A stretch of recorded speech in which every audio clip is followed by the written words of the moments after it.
Winter in South Africa is also known as fire season. Various readiness programs have been planned. In Johannesburg, residents can attend safety workshops from this month. Let's get the details from Joburg EMS spokesperson Robert Mulaudzi. A very good morning to you, Mr. Mulaudzi, and thank you so much for joining us. So just speak to us about these programs that have now been put in place, or rather these workshops that have been put in place, and what people can expect from them. Good morning, Morena, and morning to the viewers.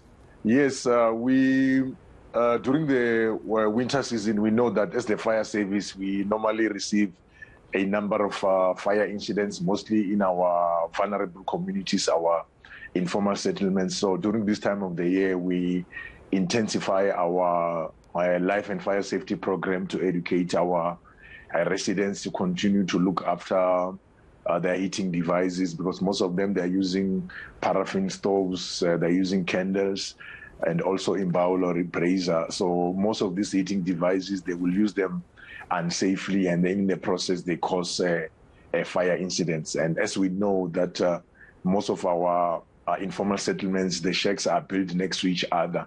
So the fire can easily spread from one shack to the other. Hence, we see it fit to say that every time we need to go out there and make sure that our residents are informed about these life and fire safety programs in order to prevent, major fire incidents which might occur during the winter season as our residents try to warm themselves. So it's safe to assume that these workshops, this program is more focused on people living in informal settlements, people living in shacks where fires can catch easily and spread even more easily, as opposed to people living in suburban areas? No, the programs are because we've got units in our service. We've got a public education unit which on a day-to-day educates our communities about be it nursery schools, high schools, and also communities. So the programs target everyone in the city of Johannesburg who needs the training. The residents are able to invite us to wherever they are. It can be a church, it can be a beer hall, it can be anywhere where people are. We are able to drive and visit them wherever they are to be able to conduct this kind of program. So we don't discriminate whether you are in a formal or informal residential areas, because we know now, Morena, that we will now and then have load shedding, maybe throughout the year. So it means that our residents, even the residents who are in our formal residential areas, they will now and then be using candles because they won't have electricity. They will be using paraffin stoves. So hence, it's important for us to make sure that everyone is informed about these programs. We've got centers in all 7 regions of the city, so we call them Be Safe centers, where our residents are able to come in and be, educated about this program. And also, we also have men and women who go out there on a day-to-day basis to educate our residents about these life and fire safety programs. Mr. Mulaudzi, I'm noting that you're saying that you guys will be going to the residents of this city to try and implement these programs and implement these workshops. But now you are coming, Mothupi and Morena is like, I'm not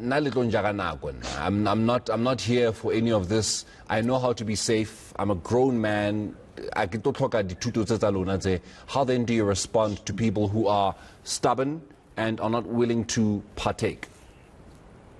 No, Morena, I think, as a public servants, we know that our residents will differ in terms of understanding the importance.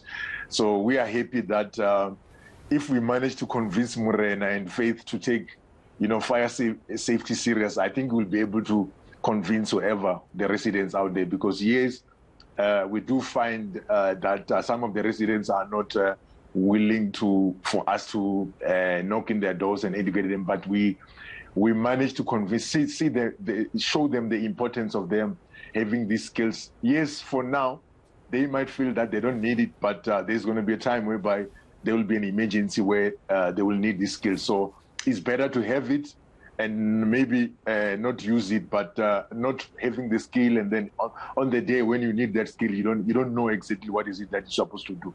So we try and make sure that our residents, we convince them to see the importance, because as a fire service now of today, we cannot be measured by the number of incidents we respond to, but we have to be measured by the number of incidents which we prevent, because gone are the days where we were investing a lot of energy in terms of being reactive. But now, fire service in general, all over the world, more resources are channeled into proactive services, meaning that our residents must be empowered to make sure that they can be able to use a fire extinguisher. They can be able to stop bleeding if somebody is bleeding, is injured. They know how to evacuate, things like that. So the fire service now is more focusing on making sure that our residents have got the necessary skills in order to survive emergencies as and when they occur wherever they are.